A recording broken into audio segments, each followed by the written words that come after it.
Bonjour et bienvenue aux émissions diocésaines du diocèse Sault-Sainte-Marie. Je me présente, je suis Madeleine Tessier, fille de la sagesse, votre animatrice pour aujourd'hui. Nous allons continuer l'étude de l'exhortation apostolique « Réjouissez-vous et soyez dans l'allégresse », l'appel à la sainteté dans le monde actuel. Il a été publié par Sa Sainteté François du 19 mars de cette année. Nous allons voir ensemble comment être saint et comment servir saintement notre Église canadienne et internationale. Aujourd'hui, pour nous éclairer, j'ai avec moi le Père Gérald Lajeunesse. Tout le monde le connaît. Il est curé de la paroisse Sainte-Anne de Sudbury. Oui, bonjour Madeleine. Bonjour Gérald. Pour commencer, j'ai la question qui tue. Vas-y. Oui. Si on regarde les manchettes aujourd'hui, actuellement, on ne voit que des catastrophes partout dans le monde. Pas vrai? Beaucoup. Oui. Beaucoup. Donc, comment faire pour vivre à travers ou vivre avec ces événements? Et pour moi, là, comme image, je vois l'arche de Noé en train de s'engloutir. Ben justement, l'arche de Noé est allée à un moment très, très critique, selon ce que nous raconte la Bible. Mais l'arche a été supportée par l'eau. Elle ne s'est pas engloutie. Hein, elle a...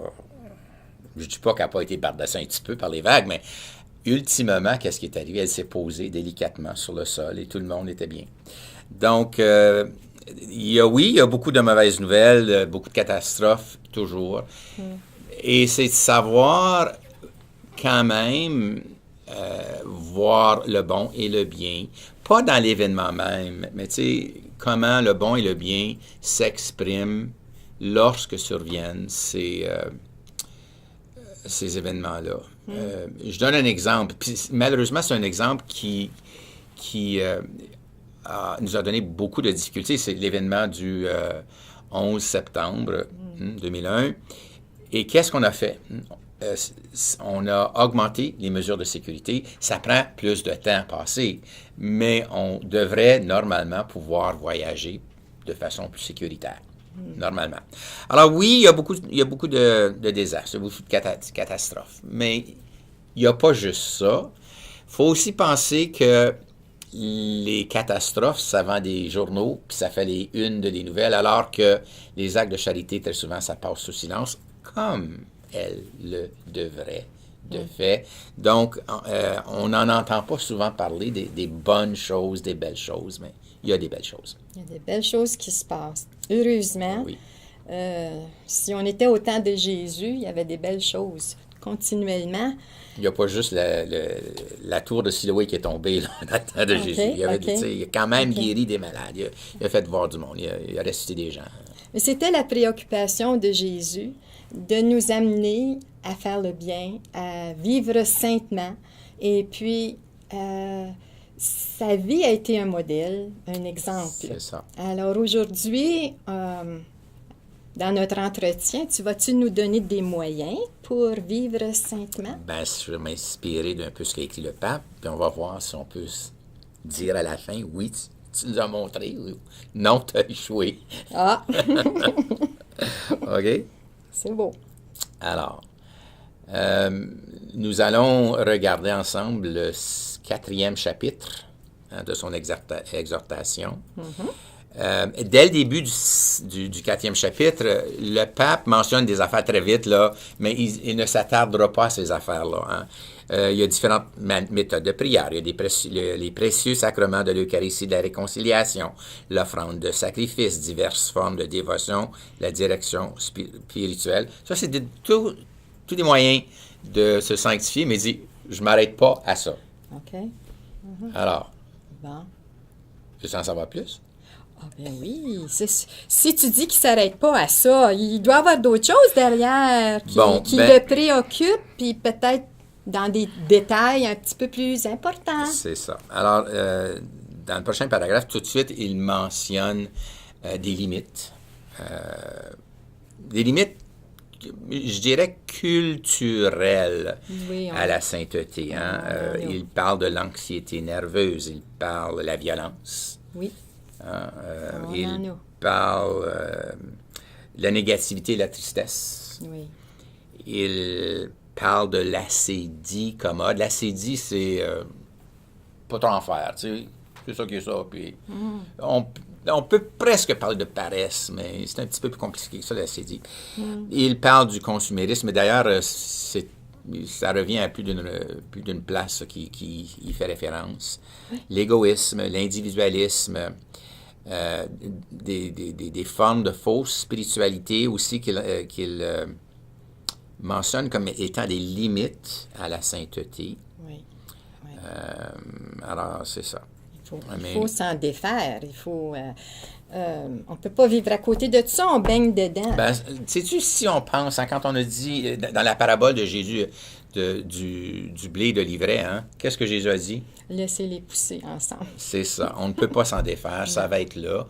C'est qu'il faut apprendre à ne pas s'en laisser influencer, ou du moins, de ne pas en tenir compte dans ce qu'on a à faire.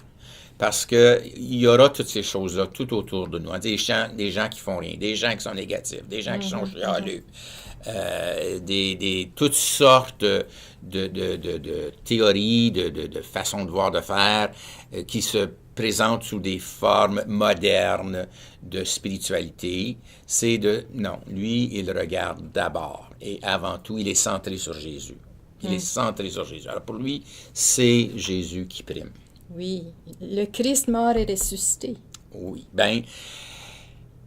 non, parce que de ce que j'ai compris, moi, de ce qu'il a écrit, c'est que c'est sa vie sur terre qui l'a amené à la mort de la résurrection. Mais nous autres, on vit ici maintenant, il faut vivre maintenant. Et de quoi est-ce qu'on vit? Comment est-ce qu'on vit? Regarde Jésus vivant.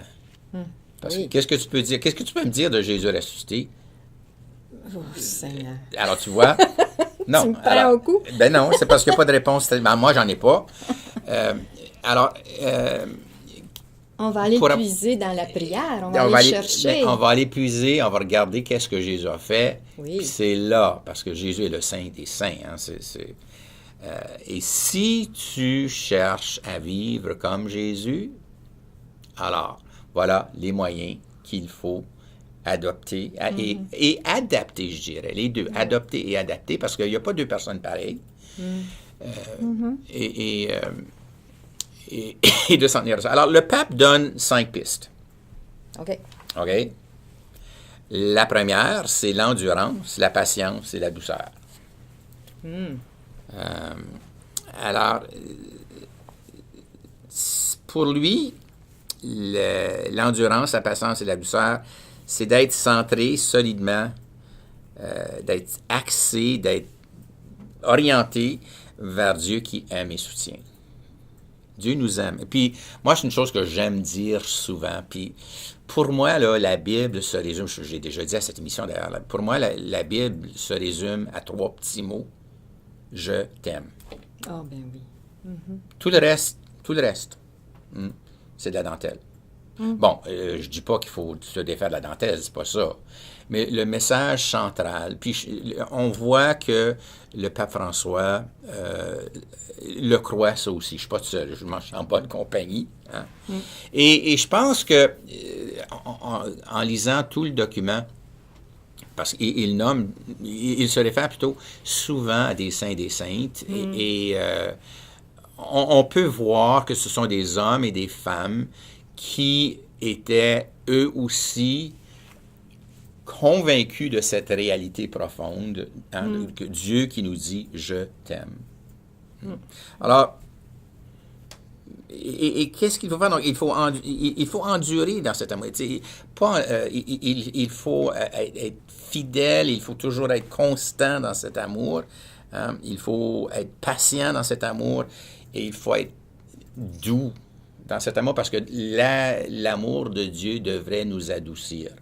C'est de la douceur comme tu mets dans ta laveuse pour adoucir ton linge, là, ben, ce qui nous adoucit, nous autres, c'est pas une adouceur chimique, c'est l'amour de Dieu. Alors, cette endurance, cette patience, cette douceur, hein, ça nous permet d'endurer, de supporter les contrariétés. Puis ça, il reviendra aux contrariétés un peu plus tard. Ça revient à lire Saint Paul aux Corinthiens, tout l'hymne à la charité.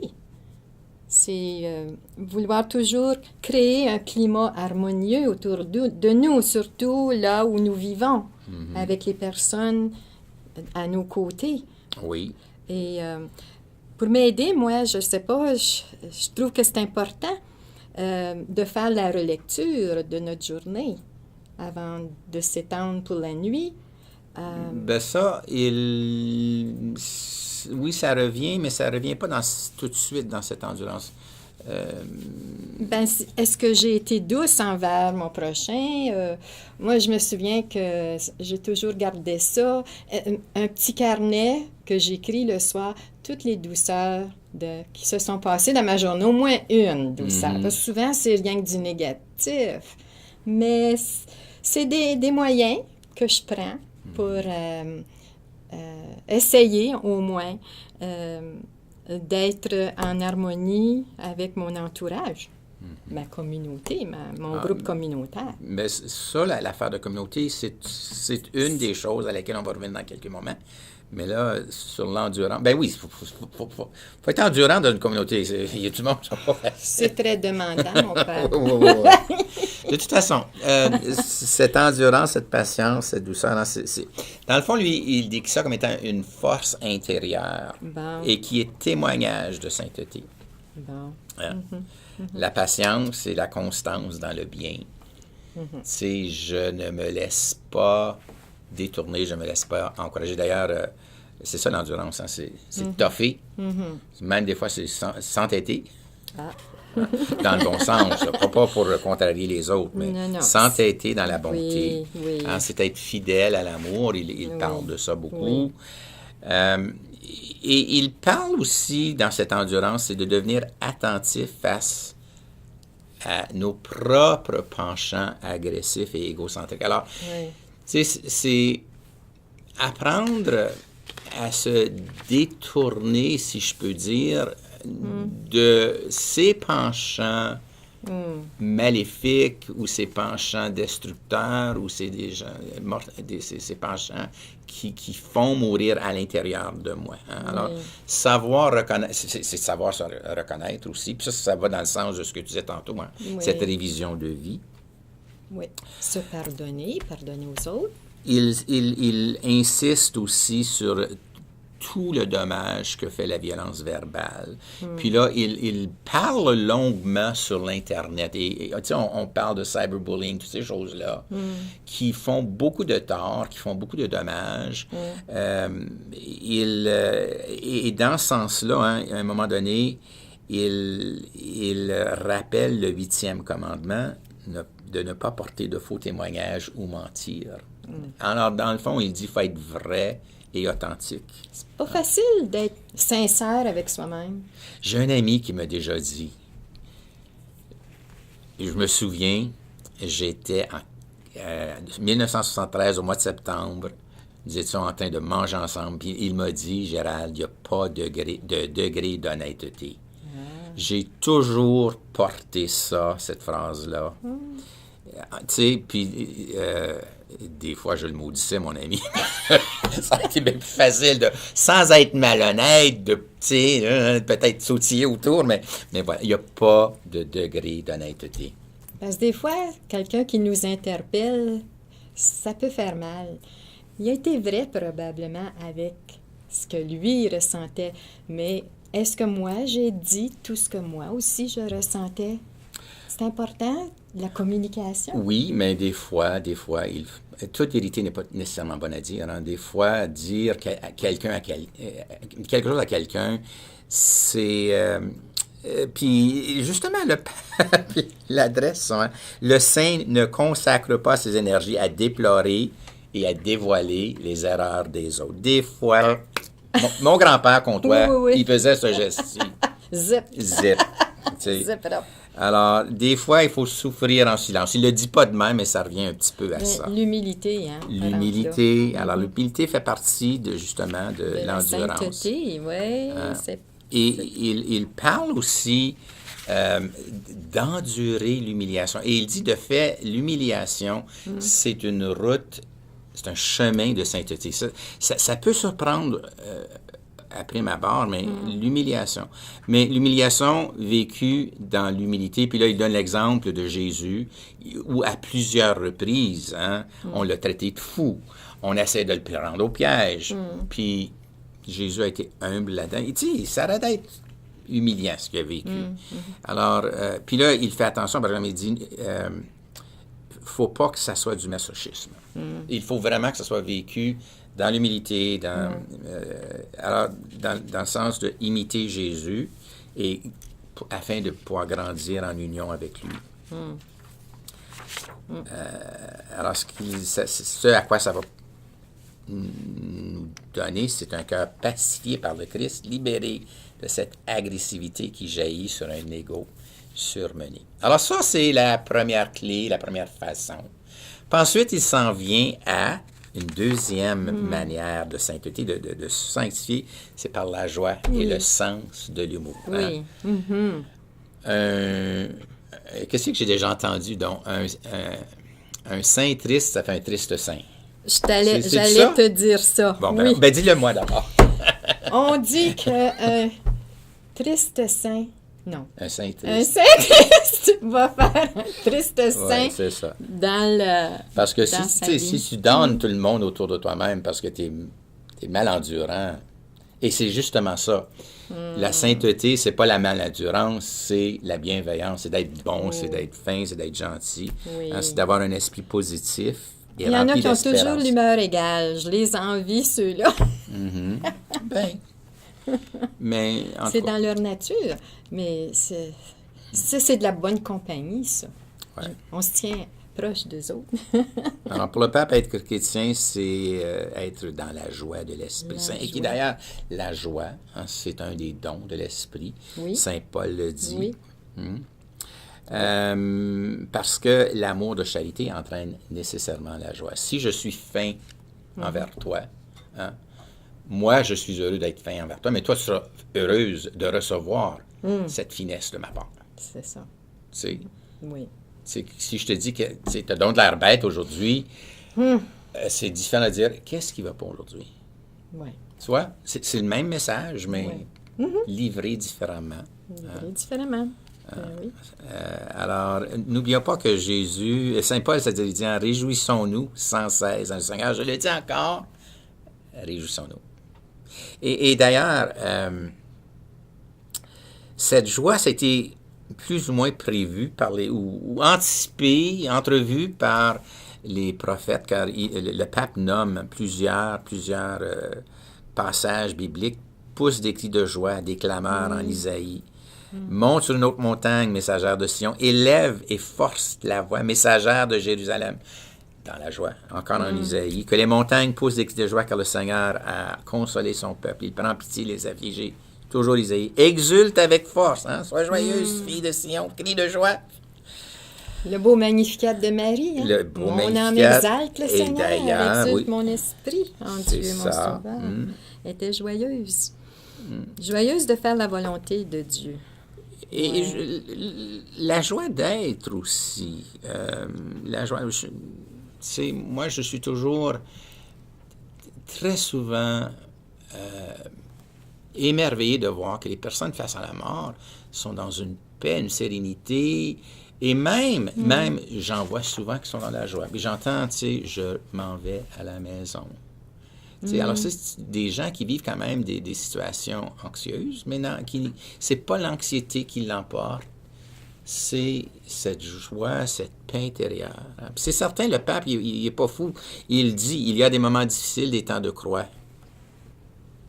Puis il regarde ça, mais dépendant comment est-ce que tu vois la vie, comment tu regardes la vie, quelle est la confiance que tu fais dans le Seigneur, il y a cette joie-là, sous-jacente, cette joie qui te transporte, un peu comme le bateau qui portait Noé sur les flots. Parce que je retourne à ce que tu disais. C'est cette assurance intérieure, une sérénité remplie d'espérance, que Dieu est avec moi. Je retourne à ces paroles que je t'ai mentionnées tantôt. Je t'aime. Je t'aime. Alors, si je t'aime, qu'est-ce que je veux pour toi? Je ne veux pas ton mal. Et encore une fois, là, le pape nous met en garde pour dire il faut faire attention de ces bonheurs éphémères du consumérisme. Tu sais, je peux te donner un beau cadeau, puis tu vas être toute contente, puis demain, tu vas en vouloir d'autres. Ben, peut-être pas toi, là, mais tu sais ce que je veux dire. Hein? Alors, c'est pas les produits, c'est pas l'extérieur. La joie ne vient pas de l'extérieur. Hein? C'est quelque chose qui vient de l'intérieur. C'est une joie qui se vit en communion d'abord avec Dieu, et puis ensuite qui se partage avec d'autres. Oui. Alors ça, c'est joie et sens de l'amour. C'est la deuxième clé, la deuxième façon de se sanctifier. OK. As-tu quelque chose à ajouter? J'ai pas mal... Moi, je trouve que la joie, ça se vit intérieurement dans la paix. Quand on est en paix avec soi-même, on n'a pas de critique à faire. Puis tu vois comment ça touche ce qu'on a dit dans la première partie. Là, tu sais, il faut se connaître soi-même. Oui. Il faut être honnête avec soi-même. Oui, c'est ça. Ouais. C'est tout un... C'est le sens qu'on se donne à la vie. Et, c'est s'ouvrir à la nouveauté du Christ dans l'Évangile, parce qu'elle est pleine. Le chemin de la sainteté, il est pavé de bonnes choses. Puis, c'est ça. Et alors, il aborde sa troisième clé, sa troisième façon de devenir saint, de vivre la sainteté. Hein? C'est l'audace et la ferveur. Ça, c'est pas l'audace face aux autres, là, être curieux puis savoir tout ce qui se passe. Non, c'est cette audace. Premièrement, l'audace de la confiance en Dieu. Ah oui. L'audace de la confiance. Tu sais, oser croire en Dieu, oser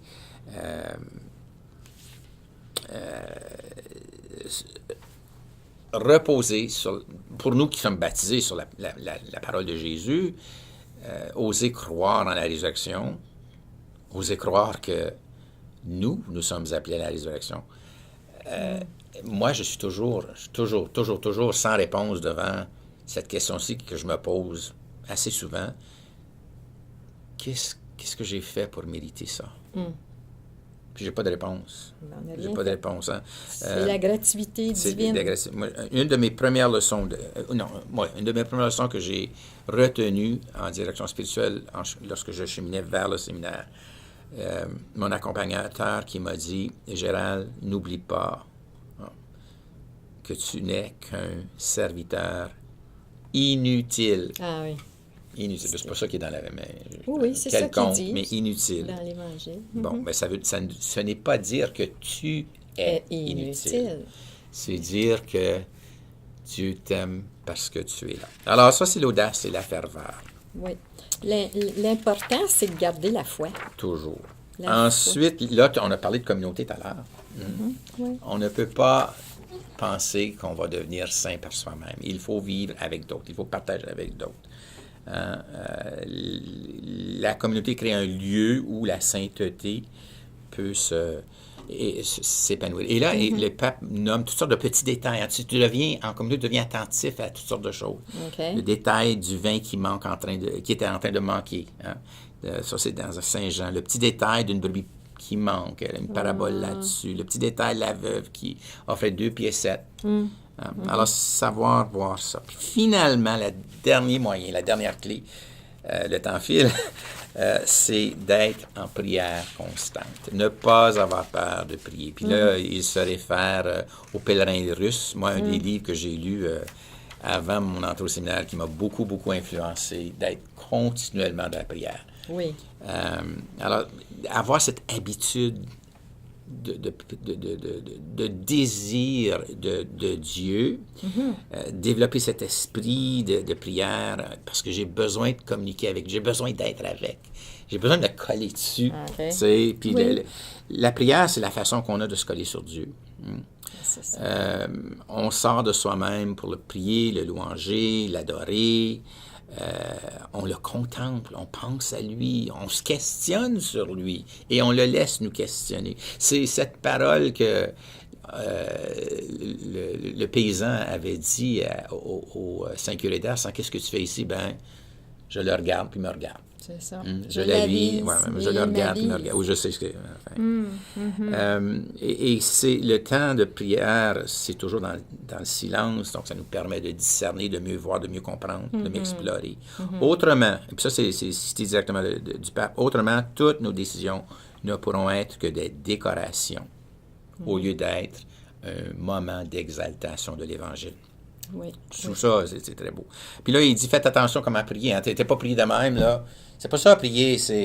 Oui, c'est contempler, mais c'est intercéder pour les autres. Tu penses, tu es en train de prier, puis tout à coup, tu penses à ton petit-neveu qui est malade ou ta tante. Dans la prière. C'est pas des distractions, ça. Non, c'est justement le pape nous dit à Dieu. Ne pas être frustré quand c'est ça. C'est une façon de prier pour les autres. Oui. Puis... puis de ne pas avoir peur de prier pour les autres. Il parle assez longuement, en tout cas assez longuement comparativement, là, de l'intercession, de prier au nom des autres et pour les autres. Gérald, pour finir sur une note joyeuse, je suis contente d'avoir partagé avec toi ce matin. Et puis, alors là, on repart tout joyeux, tout content. Ça me fait plaisir. Merci. J'aime toujours ces rencontres. Merci.